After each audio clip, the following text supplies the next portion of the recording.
Hindi po ito, ang isang event na to, yung mga events na dinaluhan po ng unang ginang, ay hindi po isang parting pansarili lamang. Oh, hindi daw party pansarili. Anong tawag sa concert?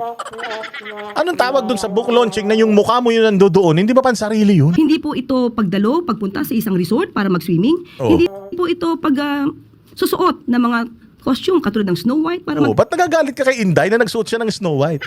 Unang-una, si Inday Sara nagsuot ng Snow White sa isang Halloween party habang walang bagyong nagaganap. Ang mahirap kung si Inday Sara umattend ng isang Halloween party, nagsuot siya ng costume, nagsasayaw-sayaw siya ng ganun, tapos bumabagyo. Yun ang masama. Pero kung ng costume sa isang costume party, pero wala naman nangyayari sa bayang Pilipinas, hindi naman tayo ginigera ng mga panahon na yan. Hindi naman tayo nililindol, hindi naman tayo dinidilubyo, walang nangyayari nung araw na yan. Lahat, buong Pilipinas, nag-Halloween party. Kung alam ko nga lang, baka pati kayo nag-Halloween party dyan sa Malacanang eh. Kaya lang si Lisa, hindi na siya magko-costume kasi yung mukha niya, nakakatakot na. Tapos si Marcos, ganun din. Yung mukha niya, nanggigitata na. So, hindi na siya magtataong grasa costume kasi mukha na siyang taong grasa. Snow White. Bakit? Ano kasing masama noon, Claire Castro, kung kamukha ni Inday Sara si Snow White, tapos si Lisa kamukha ni Evil Stepsister.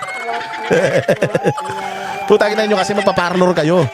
Sabi ko nga sa inyo, sa dami ng mga beauty products ngayon, pangit ka pa din. Hindi na kasalanan ng Diyos yan. Kasalanan nyo na yan. Ang yaman nyo na, tapos mukha pa rin kayong mga betlog na tuyo.